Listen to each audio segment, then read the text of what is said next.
In this tutorial, we're going to be completing a page titled Things to Consider. So these are all the things we need to think about before we start getting right into the research and designing our cake. So you can present this like a mind map, or you could present it as a list.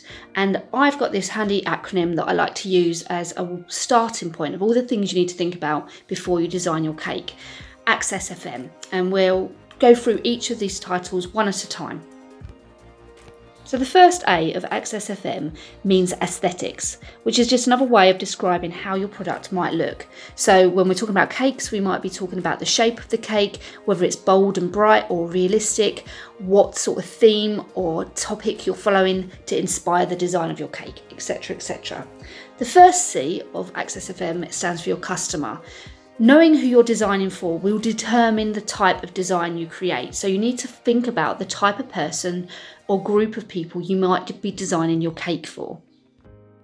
The next C is for cost. And again, this is going to determine how complicated or how big your cake might be and the types of ingredients you're going to be using. Because if you've got a budget that you need to stick to, then obviously you need to bear that in mind when planning out your design. If you're going more high end, that might mean you can use more high quality ingredients, and it might mean you can be more elaborate with your design. E is for environment. Now, it's just good practice to consider the impact on the environment that you might have in creating your cake. So you could think about the packaging that it's going to be transported in, and you could also consider other moral issues such as fair trade ingredients. The first S is for safety. So this is in relation to personal safety, but also safety of others. And we'll explore this again in my mind map that I'm about to show you. Second S is for size. So we know that it's a single tier cake, but obviously we need to consider how big it's going to be. And the thing you need to think about with this is how many people is it going to serve.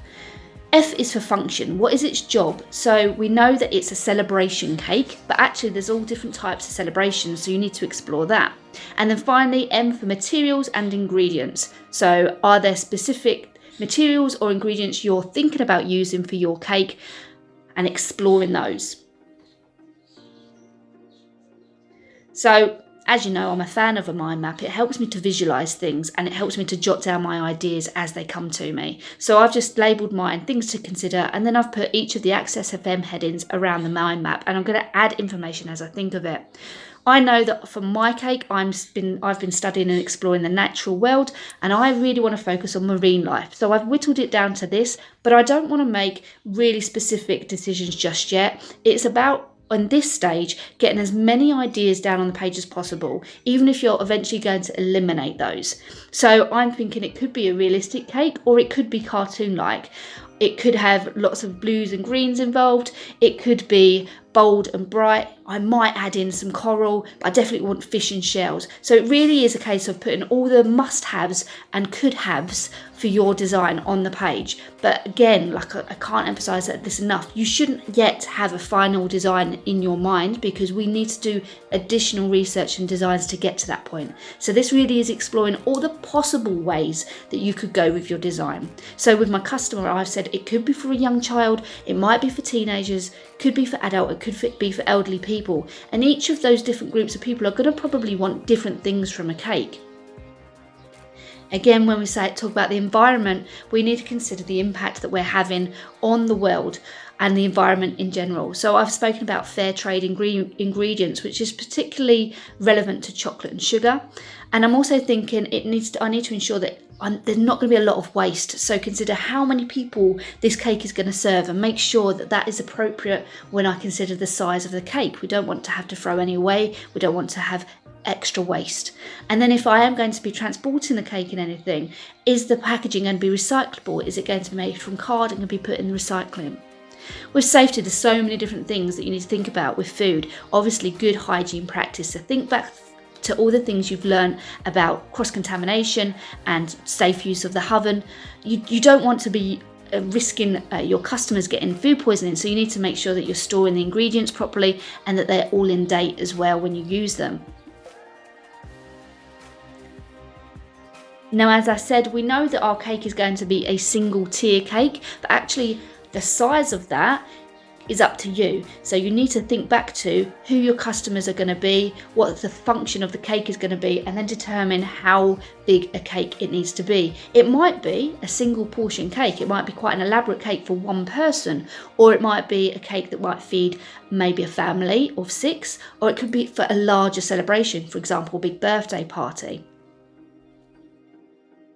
So obviously the function of the cake is also going to link to this. So is it going to be for a big birthday party? We know it's a celebration of cake, but there's so many different types of celebrations. So it could be birthday, it could be for a wedding anniversary or an anniversary of some other kind.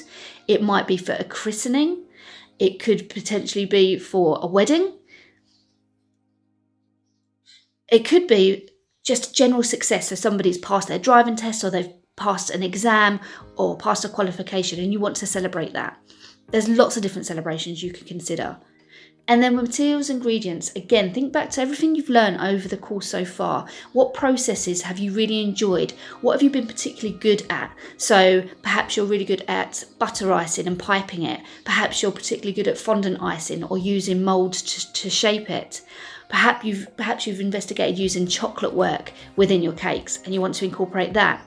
So again, put all of those ideas down onto your page. Don't just determine exactly what you plan on using. You want to keep your options open. So this should be a page full of ideas for you to refer back to. It might be that you've got some other ideas based on some other things you've seen that you haven't actually explored yet, but you want to have the opportunity to explore for your final product as well. And then what you can do once you've completed your mind map is perhaps with a highlighter or circling, make some decisions. Again, not restricting yourself too much, but for example, you know that you want your customer to be an adult. You know that you want your cake to be able to feed a small family and it needs to be a birthday cake or whatever celebration you decide on.